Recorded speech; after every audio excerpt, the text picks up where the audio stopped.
Да, се враќаме во студиото. Како што најавивме, тука е Благојче Атанасовски, политички аналитичар. Господин Атанасовски, добро дојдовте во студио 10. Благодарам за поканата. Како што видовме, Доналд Трамп е инаугуриран како 47-ми претседател на Соединетите американски држави. Ми се чини дека очите на светот беа свртени кон Вашингтон, кон сето она што се случуваше. Еве како за почеток на разговорот, од првите изјави па и потези на Трамп со претседателските наредби извршни кои ги даде, се чини дека тој од првиот момент почнува да ја реализира својата програма или она што го вети. Па апсолутно за мене тоа беше очекувано од проста причина што ако го земеме целиот историјат на Доналд Трамп и неговата политичка кариера, ова е најавено како големото враќање на Трамп, бидејќи да напоменеме и за самите гледачи на изборите во 2020 година, тој кога изгуби од претходниот претседател Џозеф Бајден, не ги призна изборите, сметајќи дека длабоката држава во САД му нанела изборен инженеринг. Ова и затоа големо враќање на сцена, за да условно кажано доврши работата која му беше спречена при неговиот неуспешен реизбор на минатите избори. Од тој аспект мислам дека, познавајќи го неговиот тип на профил на карактер и како Доналд Трамп ја водел политиката во првиот мандат, апсолутно не е изненадување дека тој би ги спровел сите тие работи кои ги најавуваше во кампањата. Апсолутно станува збор за досега нетипичен и несвојствен американски претседател, бидејќи многу пати се верувало дека американските претседатели се еден вид, да речеме, на поставени институционални фигури, а дека позади нив има една цела машинерија која е составена од лоби групи, така наречена длабока држава, не знам, корпорации, мултимилионерски, која е крој и внатрешната и надворешната политика на Соединетите американски држави, дека самиот американски претседател е само извршител на претходно така скроената политика. Не, Доналд Трамп е се спротивно тоа што беа американските претседатели, затоа е толку, да речам, светот сконцентриран или очите на светот се вперени во реизборот на Доналд Трамп, бидејќи се соочуваме, како што кажав, со атипичен американски претседател кој веројатно ќе владе на својот личен публицитет, ослонувајќи се на неговите лични карактеристики, како да ги влече потезите за водењето на американската политика и навнатре према носењето на уредби, укази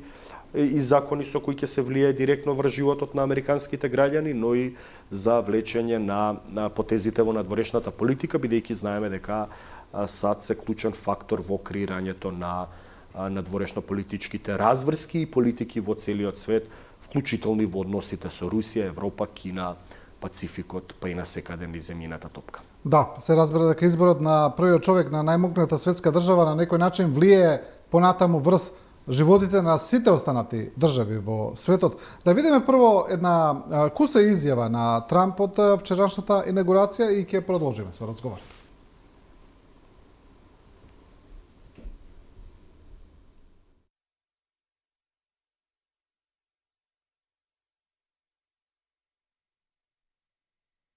The golden age of America begins right now.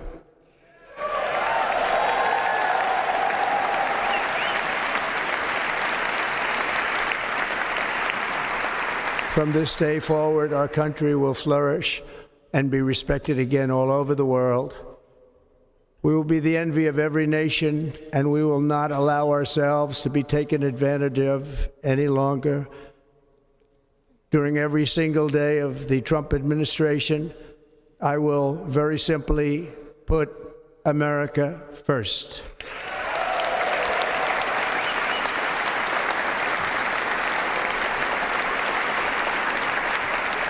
Our sovereignty will be reclaimed. Our safety will be restored. The scales of justice will be rebalanced. The vicious, violent, and unfair weaponization of the Justice Department and our government will end.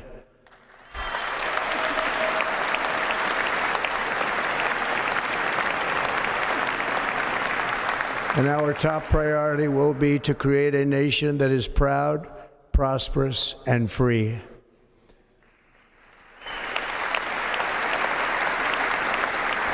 America will soon be greater, stronger, and far more exceptional than ever before.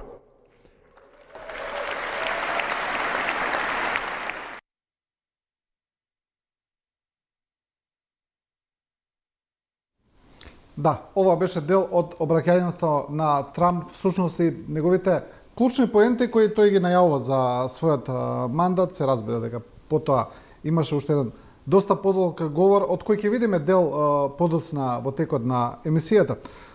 Атанасовски, Трамп, како што кажавме, ги кажа своите приоритети. Еден од нив е она што го најавува враќање на, како што вели, милиони мигранти, или како што тој вели, милиони криминалци назад во земите од каде што дошле. Прогласи водрена состојба на јужната граница, кажа дека таму ќе прате војска.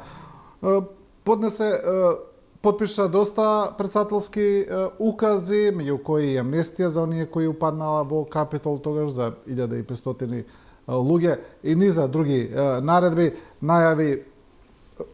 менување на името на Мексиканскиот залив во залив на Америка и низа други работи. Во однос на оние работи кои предизвикаат доста бура во јавност пред неговиот избор, тоа се неговите најави за некаква унија со Канада за спојување во една држава. Не знаеме како тоа го замислува засега, но и ставање на Гренланд под американски суверенитет, ставање на Панама под американски суверенитет. Интересно е што во обраќањето не ги спомна Канада и Гренланд, не ја спомна директно ни Украина, тоа е интересно, но сепак ја спомна Панама и беше прилично дециден кога каже дека Панамскиот канал ќе биде вратен на Америка. Тоа дефинитивно е одраз на карактеристики на еден автократски лидер, кој не знам како го разбира светот и суверенитетот и меѓународните политички релации и односи во самиот свет и како е воспоставена архитектурата на односите меѓу суверените држави, бидејќи тој вели дека и ќе се врати суверенитетот на САД. Јас не знам од кој бил нападнат суверенитетот на Соединетите Американски држави, од друга страна па вели ете дека Гренланд ќе биде ставен под суверенитетот или во некаква унија со САД. Знаеме дека Гренланд според меѓународното право и уреденоста на меѓународните политички односи е самоуправна територија под кралството Данска, да не говорам за Панама и Панамскиот канал или таа предвидена унија со Канада, каде што за тоа нешто да се случи не дека не е возможно, но треба да има референдум на граѓаните на Канада дали сакаат и референдум на граѓаните на САД дали сакаат такво унијатство меѓу САД и Канада, на тој начин тоа да биде легитимизирано според меѓународното право и меѓународните норми на функционирање, а не според автократската волја на најмокниот избран претседател во светот. Од таа гледна точка ќе видиме како ќе се однесува тој кон овие прашања, но тоа за мене е многу сериозно, бидејќи може да ја наруши и веќе онака нарушената безбедносна архитектура и поставеност на меѓународните односи, каде што принципот на територијален интегритет и суверенитет е едно од светите правила при повелбата на Обединетите нации. Затоа и се формира Обединетите нации, за да се спречат претходно крвавите војни кога имавме пред се и Прва светска војна и Втора светска војна, но и сите војни дотогаш водени во човештвото за проширување на териториите на големите империи или големите држави кои ги прошируваа своите граници врз база на своите помали соседи. Па видовме од соседството веднаш доби инспирација од Трамп. Костадинов веднаш го кажа дека е инспириран од Трамп. Трагедијата е што ќе инспирира многу костадиновци во светот кои имаат такви територијални претензии, затоа велам дека тоа е многу сериозно по безбедносната архитектура. Тука што мене најмногу ме иритира е што на изјавите на Доналд Трамп за, не знам, анексија на Гренланд, Панамскиот канал или унификација со Канада, тука многу трамписти и патриоти со подсмев гледаа на таквите изјави, со кажување на шеги или со злорадост, но кога дојде изјавата од Костадин Костадинов еден лидер на крајно десничарска, ултранационалистичка политичка партија во Бугарија, која ниту е владеачка, ниту била дел од власта, веднаш хистеризирано се реагираше во нашето општество, медиумски, политички, цела политичка јавност се дигна со право да реагира дека не е нормално во 21. век вашиот поголем сосед да има такви територијални претензии, но да, не е нормално и Доналд Трамп да има територијални претензии према Гренланд или према Данска, која е многу помала и понемокна држава од САД. САД треба да ја штити безбедноста како две земји членки на НАТО на Данска, а не да и анексира дели територијата, или Панама, што апсолутно не може како воено да се спротистави на САД и незината сила, доколку решат тие да го одземат Панамскиот канал и да го стават по американски суверенитет, и на тој начин се отвара пандорината кутија на злото. А злото е веќе нарушување на таа безбедносна архитектура, и ние ќе гледаме се повеќе и повеќе такви изјави инспирирани од изјавите на американскиот претседател Доналд Трамп, и не треба да не чудат и во иднина таквите изјави може ќе дојдат од некои косовски политичари, може и покрај тоа што Косово не е членка на Обединетите нации, но може ќе каже дека во Македонија има 1/4 етничко албанско население кое треба да се отцепи, да се припои кон Албанија и кон Косово. Тоа го видовме од страна на бугарски политичар, и тогаш ние што ќе правиме? Ќе хистеризираме постојано дека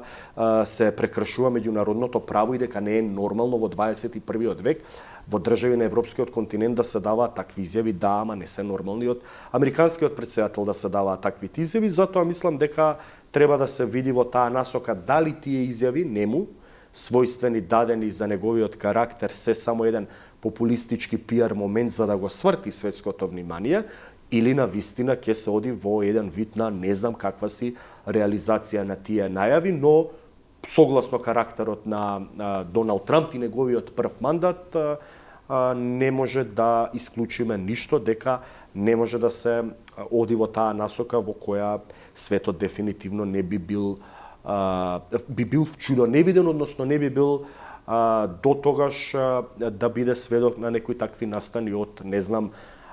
држава како САД да има територијални претензии кон помали држави, бидејќи тоа се нема случајно во изминати 80 години по формирањето на Организацијата на Обединетите нации и по формирањето на НАТО алијансата. Има некои контрадикторности во однос на ставовите на Трамп, на она што го кажува и на она што го прави. Токму за тоа ќе поразговараме. Еден од нив е неговиот главен наратив дека тој ќе биде првиот најголемиот миротворец во светот, дека тој ќе ги запре сите војни. Па веднаш си го препише и она што се случи во однос на примирието со Газа, иако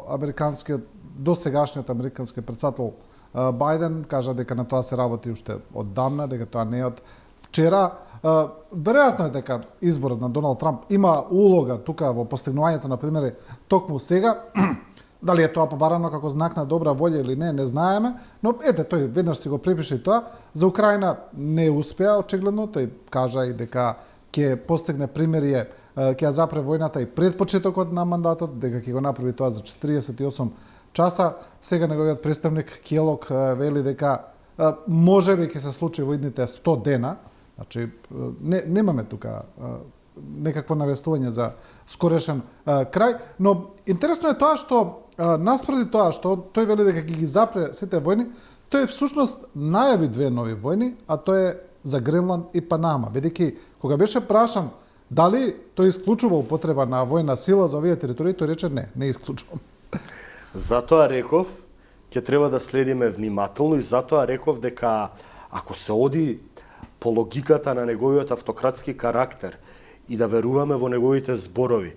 бидејќи доаѓаат од устата на веќе легитимно новоизбраниот американски претседател дека не исклучува и воена сила, тогаш светот оди во еден тотален хаос каде што ќе се уништи веројатно поставената безбедносна архитектура прво поставена од Обединетите нации, кога на државите им се гарантирале територијалниот суверенитет и интегритет, и дека не може туку така една држава после Втората светска војна да употреби воена сила врз друга држава и да откине дел од незиниот територијален интегритет, како што е во случајот на руската воена агресија во Украина, каде што тие сметаат дека имаат легитимно право, но да, сега се соочуваме САД, што бил условно кажано чувар на, не знам, територијалниот интегритет и суверенитет на држави во светот, или се гарантирала безбедноста и мирот на западна повоена Европа преку формирање на Чадор организацијата за безбедност преку Атлантикот, а тоа е НАТО алијансата, бидејќи европските држави едноставно во партнерството преку НАТО со САД сметаа дека им се гарантира безбедноста и територијалниот интегритет пред се од Русија, да речам, како што се малите балтички држави, Естонија, Летонија, Литванија, пак ја спомнам и Полска, која вложува во својата одбрана благодарение на своето минато негативно историско и политичко искуство во односите со Русија и Руското царство, како низ минатото тие постојано биле предмет на атака од страна на Русија за да се анексираат делови од Полска. Сега треба едноставно да се плашат и да се вознемируваат досега американските сојузници, кои биле штитени условно кажано од најмокната држава САД, дали тие нема да бидат предмет на напад со воена употреба на сила, како што кажавте и самиот, од страна на американскиот претседател, зашто тој во неговиот мозок фиксирал дека треба Гренланд, Панамскиот канал, па и Канада на некој начин да бидат на еден начин вклучени во делот суверенитетот или интегритетот на самите Соединети Американски држави. Не знам на кој начин тој тоа го гледа и да Добро, за волја на вистината, тоа не би била прва американска војна интервенција, имало во минатото, знаеме, доста. Не, извинете, имало и во Панама. Имало војна интервенција и во Ирак, и во Афганистан, но под претекст дека се рушат диктатури, а не војна интервенција за превземање на територија и правење на Америка голема Америка, бидејќи сегашнава е многу мала, па треба веројатно да се прошири со одредени други територии од типот на Гренланд или Панама да бидат дел од американскиот суверенитет. Да, и тоа сега прилично отворено се кажува, не се ни крие претекстот. Затоа велам дека светот се соочува веројатно со немирни води во водењето на меѓународната надворешна политика и поставувањето на приоритетите во светот. Дали тоа може да предизвика еден бродолом или едно цунами, уништувајќи досега поставената безбедносна архитектура пред се во Западна Европа, односно во тоа што значи Северноатлантска алијанса и како се гарантирала мирот и безбедноста на, да речам, најстариот континент Европа во партнерството со САД, бидејќи ние де факто припаѓаме и на европскиот континент, но и сме земја членка на НАТО алијансата и се наоѓаме на еден многу невралгичен регион каде што пред 25-30 години имавме крвави граѓански војни во нашето соседство, имавме тешки воени судири меѓу Србија и Косово, да не говорам примерот на Босна и Херцеговина, самиот крах на поранешната заедничка држава Југославија, пред очите нам ни се распадна во крвав пир до колена, имавме и воен внатрешен конфликт пред 23-4 години кој го разрешивме така како што го разрешивме, затоа велам дека за ваква држава, со ваква констелација и конфигурација на меѓусоседски односи со сите наши соседи, на меѓуетнички внатрешни односи со, ајде да кажам, две најголеми етнички заедници кои не секогаш живеат во добробит, со постојани 30 годишни тензии во општеството на, ајде не го потребам зборот, омраза во најмала рака, неприфаќање на тие две етнички заедници да живеат под еден државен антагонизам е зборот, да, или неприфаќање антагонистичко на тие две етнички заедници да живеат под еден издржавен чадор во една унитарна земја, апсолутно е тоа Дамоклов меч врз еднината, па би си дозволил да кажам и територијалниот интегритет и суверенитет на самата држава Македонија. Затоа да не се повторувам, како што Доналд Трамп кажува дека има легитимно право да употреби воена сила за Гренланд, Панамскиот канал и Канада, зошто тогаш ние да хистеризираме ако Костадин Костадинов или не знам некој си косовски политичар, да не именувам бидејќи не дал такви изјави или албански, да кажат ние имаме легитимно право да употребиме воена сила за отцепување на делови од територија на Македонија. Тогаш што ќе правиме ние? Ќе хистеризираме по медиумите или па ќе сватиме дека нели имаме редовна армија, редовна војска, имаме веројатно и председател кој е врховен командант на тие вооружени сили, па што треба да направиме? Да ги пуштиме најголемите патриоти во овие 35 години во државава, воено-безбедносни патриоти кои се покажале од типот на Павле Трајанов, да го качиме на тенк и во негова придружба да ги зајакнеме со Солза Грчева, Весна Бендевски, Максим Димитриевски и да ги пратиме на Деве Бајери, на Ѓуешево да ги спречат тенковите кои Костадин Костадинов ќе ги прати за да Македонија реунифицира со Бугарија. Едноставно, да не бидам толку саркастичен и циничен, светот оди во една веројатно драматична насока во овие 4 години, а гледам дека кај нас ниту има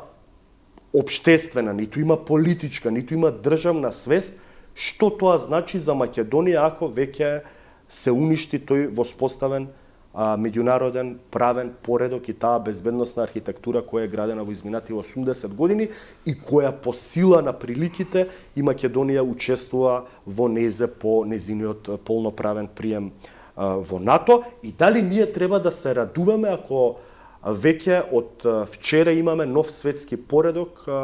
драстично различен или целосно спротивен од постојниот и дека најавите на Доналд Трамп за реунификација со Канада или анексија на Гренланд и Панамскиот канал, нам треба да ни изгледаат смешни и тоа да не радува визави сите овие работи кои ги кажат околу Македонија, како висат врз нејзината. Го знаеме ставот на Доналд Трамп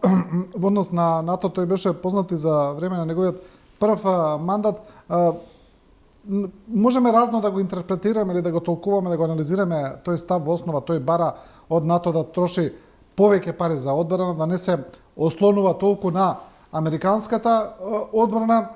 Има различни толкувања, како што кажав, има од луѓе кои велат дека тоа го подкопува НАТО, го подкопува единството во НАТО, се заканува да ја уништи организацијата, до други кои велат дека всушност тоа на некој начин и ја зајакнува организацијата, бидејќи ги тера земјите членки да трошат повеќе за одбрана, да биде посилна, па и до тоа дека Европа мора на некој начин да се осамостали и да не се ослонува толку веќе на американската заштита, нешто што веќе отворено го зборува францускиот претседател Макрон во неколку наврати. Но друго ми е прашањето во однос на земјава. Има луѓе тука кои на некој начин и се радуваат на идејата дека можеби НАТО ќе се распадне, еве дека ќе го нема НАТО, па Македонија ќе биде повторно слободна во наводници, нели, дека сме можеле и без НАТО 3 децении, ете ништо не ни фалело. Еве што би се случило за земјава доколку навистина НАТО прекине да постои? Па веројатно многу од одговорите ги дадов претходно во експликацијата. Не да се преповторувам, но мислам дека тоа ќе значи тежок дамоклов меч врз иднината и судбината на државата визави нејзиниот територијален интегритет и суверенитет. Единствено само членството во НАТО го гарантира територијалниот интегритет и суверенитет на оваа држава вака поставена во вакви констелации во регионот со сите своји соседи, каде што велиме дека нели јужниот сосед ни го негира името, источниот сосед, идентитетот, јазикот и битисувањето посебно. Имаме условно кажано проблем со легитимација на државноста од некое си етничко малцинство кое велиме или мислиме дека не ја чувствува Македонија доволно своја држава како што треба да чувствува, бидејќи гледаме нечесто сме биле сведоци на веење на карти на голема Албанија каде што територии од нашата држава се вклучени во тие карти. Мислам дека сите тие работи во констелација на тие односи кои ни се случуваат во овие 33 години на независност, да го немате вие НАТО како безбедносен чадор или гарант на вашиот територијален интегритет и суверенитет и унитарноста на државата, во ситуација кога имаме такви би рекол и налудничави изјави од политичари од соседството, колкав капацитет има оваа држава, а и хипотетички да предпоставиме да биде нападната воено од некој свој сосед. Не сакам сега ние правиме некоја хипотеза, нормално сме многу далеку од такво сценарио, се уште сме земји членки на НАТО, се уште НАТО постои, но си го поставуваме ли прашањето дали Македонија може да се справи и да ја одбрани својата територијална унитарност, интегритет и суверенитет, односно да ја зачува државата од странско воено пенетрирање или странска воена агресија, иста онаква каква што Русија ја направи во Украина, или ставете ги во контекст руската воена агресија и Украина и ставете ги во контекст Македонија со некој свој посилен сосед. Не да ја зборам Бугарија дека Бугарија ќе биде Русија, ние Украина, бидејќи нас србите ни се браќа, а бугарите се тие што све ни неагираат и од таму доаѓаат тие најави и изјави дека Македонија треба да се припои кон Бугарија, но апсолутно мислам дека не постои човек во оваа држава што може да смета дека ние воено, национално, политички имаме капацитет да се одбраниме од таков тип на агресија доколку би се удрило по интегритетот, суверенитетот, па и независноста на државата или да треба некој да отцепува територии. Затоа велам дека овие работи кои се случуваат со такви најави на нарушување на таа безбедносна архитектура, може ќе има проблем Данска, ама ќе има многу поголем проблем и Македонија. Ќе има проблем веројатно и Босна и Херцеговина, ќе има проблем веројатно и Косово и Србија, да не зборам во нивните односи, како тоа би се решило, замислете во еден свет нов по вчерашната инаугурација на Доналд Трамп, да го нема НАТО и да треба да се решаваат територијалните спорови или националните спорови со воена употреба на сила, па Косово веројатно ќе треба да биде поделено на северно и јужно, северниот дел со српско мнозинско население да оди во Србија, јужниот да се припои кон Албанија. Што правиме ние тука како монета за поткисурување и зошто ако имаме ние во еден нов свет туку така лесно прецртување на граници со употреба на воена сила, да не се разбудиме ние, исто така да некој сака да не ги прецрта границите со употреба на воена сила. Бидејќи имаме население кое етничко припаѓа на други две соседни држави, покрај тоа што е дел од нашата држава по државјанство како политичка нација. Во однос на посетата на премиерот Мицкоски на Вашингтон, тој кажа уште, мислам, не само тој, туку партијата и дел од медиумите кои на некој начин ја глорифицираат работата на владата, дека премиерот Мицкоски е единствен лидер од регионот кој отиде во Вашингтон и навистина излезе така. Сега, тој не беше баш на инаугурацијата на Трамп, тој беше на една вечера која е организирана од доста поширок состав на гости, но сепак беше таму, можевме да видиме. Ова Мицкоски го представува како една голема победа и афирмација за работата на владата и како што вели зближување на односите помеѓу Македонија и САД. Добро, тоа е факт дека од аспект на политичар премиер на секому во светот би му било драго и мило да биде дел од инаугурацијата на најмокниот претседател во светот, а тој е претседателот на САД, независно дали е Доналд Трамп или Бајден или Обама или било кој друг, особено за премиер кој доаѓа од толку мала, да не речам и незначајна земја во меѓународните односи, каде што нема апсолутно никакво влијание врз светските текови. И од тој аспект секој некој би направил пиар политичка кампања дека тоа е голем успех. Во однос на тоа дали ќе има некакво билатерално зближување или подобрување на односите меѓу САД и Македонија, може да има подпишување на некои документи за стратешко партнерство и пријателство, но мислам дека е многу наивно, да не речам и цинично, да веруваме дека една држава од Табановце до Богородица, која за 3 сати пешки може да изодите, ќе направи такви економски, политички или не знам геостратешки зближувања со најмокната држава и ќе влезе во такво партнерство. Затоа велам дека рефлексиите од владењето на Трамп или одлуките на Доналд Трамп ќе се почувствуваат врз Македонија од аспектите кои претходно ги говорев, а не дека САД ќе постигнат не знам какво партнерство. Какво е тоа партнерство и како САД може да ја гарантира безбедноста на Македонија доколку имаме нарушување на тој безбедносен мир и поредок, или па не знам, може би ние ќе посакаме да станеме 52 или 3 сојузна држава на САД или да влеземе под суверенитетот на САД, ако тоа го сметаме дека е правилно и исправно, кога веќе ги решили евроинтеграцијата. Тоа сакам да кажам, кога веќе сме тотално блокирани во евроинтеграциите, имаме огромна фрустрација дека 30 години ни се поставуваат тотални непринципилни неевропски барања, можеби во таа насока ќе оди нашата надворешна политика да бидеме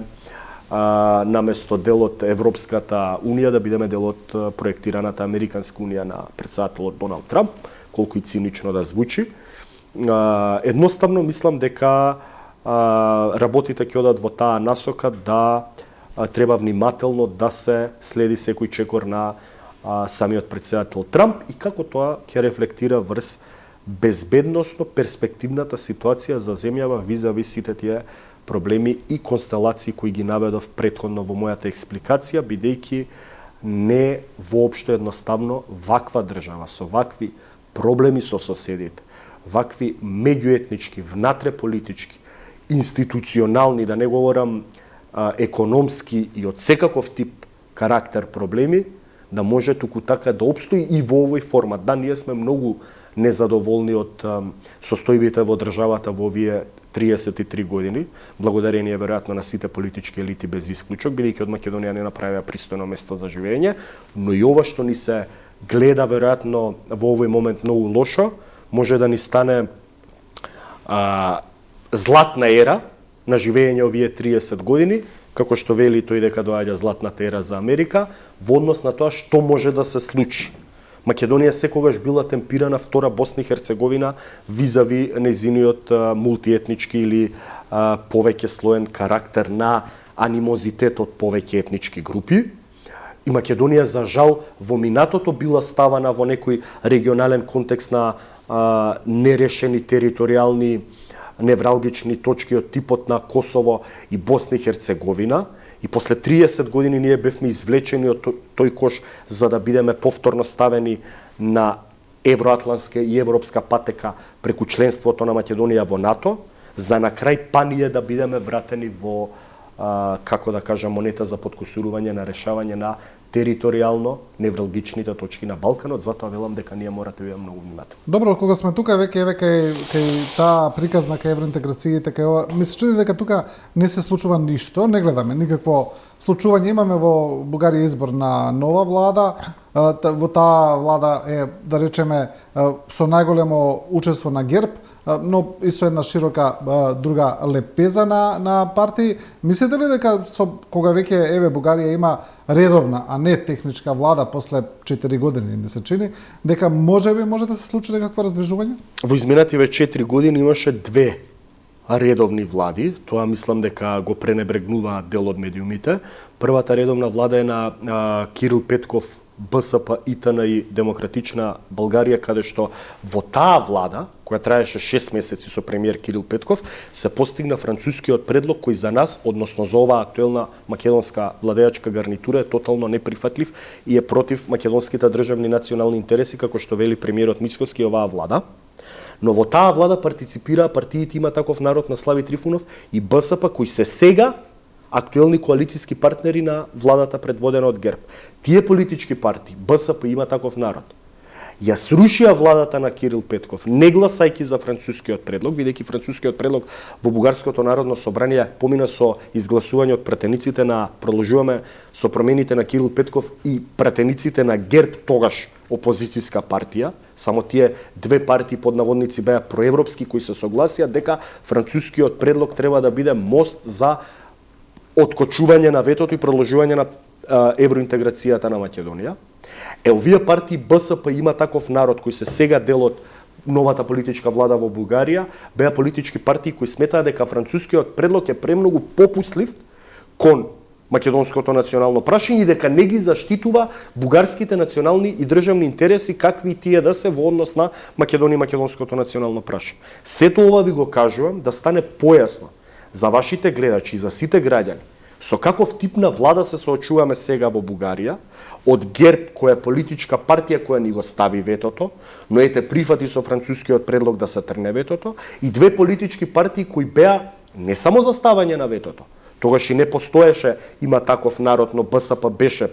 за ставање на ветото има таков народ, е крајно радикална во однос на македонското прашање. Слави Трифунов, нивниот лидер, кој е шоумен во изминативе 30 години во Бугарија и бил еден од најпопуларни ликови, кога го праша зошто падна владата на Кирил Петков, зашто вие не ја дадовте поддршка, заради предавството кон Македонија. Значи, он бара многу поригидни ставови Бугарија да поставува кон Македонија и сега во ваква констелација на односи со ГЕРБ,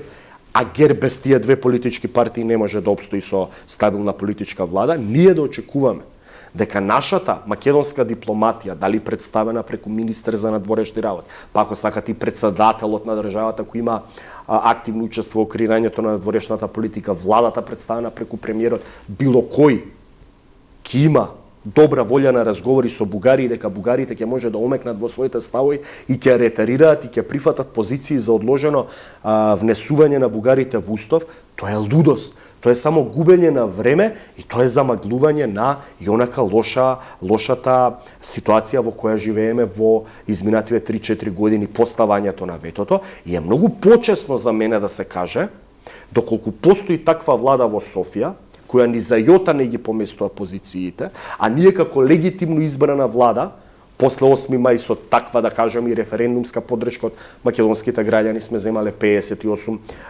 пратеници. Претходно сме ветиле дека нема шанси да ги внесеме бугарите во уставот под овие услови кои за нас се уцени ултиматум и вие на тоа да обстанете како ваша ветувачка легитимна политика и да ја терате, е многу подобро вие дефинитивно да ги прекинете сите односи со Европската Унија и да речете нема што да разговараме се додека постојат тие услови на маса и од Бугарија и од EU27 како француски предлог, отколку да велите ние понудуваме креативни решенија. Тоа знаете што е? Истото преповторување на политиката на еден поранешен председател и премиер на оваа држава кој беше наркомански зависен политички од власт и кој 27 години говореше дека времето работи за нас во однос на спорот зимето. За потоа времето да дојде на самитот на НАТО во Букуреш дека не работи за нас и истиот тој политичар да рече сега ние ја сгрешивме, ја утнавме тотално нашата меѓународна политика верувајќи, велејќи дека времето работи за нас. За истиот тој политичар потоа да велеше дека мораме да направиме компромис за да Македонија влезе во НАТО и ги продолжи своите европски перспективи за да стане членка на Европската Унија. Значи времето апсолутно не работи ни тогаш, ни сега за нас. И е многу почесно да не велиме пред граѓаните дека ние водиме политика на обстојување на, да речам, неправдите кои се несуваат на Македонија и дека времето работи за нас. Точно неправди на Македонија се нанесуваат, точно непринципиелна е политиката и од НАТО и од големите сили од Европската Унија, но таа флоскула времето работи за нас не доведе после 35 години од распадот на комунизмот, Берлинскиот зид, Советскиот сојуз и Југославија да бидеме најсиромашната држава по сите економски параметри на територијата на Југоисточна Европа, ја е велам втората Молдавија на Балканот. Погледнете го бруто домашниот производ на Албанија, која 33 години беше по сите параметри позади Македонија. 2024 албанскиот граѓанин просечен има поголем бруто домашен производ од по глава на жител од македонскиот. Со отварањето на преговорите на Албанија со Европската Унија за 10-15 години Албанија ќе има двојно поголем бруто домашен производ од Македонија. Босна и Херцеговина има поголем бруто домашен производ, единствено Косово што не е признаено целосно во Обединетите нации има помал бруто домашен производ по глава на жител, Молдавија и Украина. До тоа дерече стигнавме со политиката на сите наши политички елити, времето работи за нас. Знаете како се работи? 150.000 македонски граѓани да имаат бугарски пасош да се иселат масовно во западноевропските земји. Да читам по медиумите дека 74 деца само од општина Куманово биле испишани на полугодие, бидејќи нормално нивните семејства ќе се селат од оваа држава за која времето работи за нејзе и масовно ние да имаме масовно празнење на македонските села и градови и да го губиме работниот потенцијал, а губејќи го работниот потенцијал, а тоа е де факто да кажам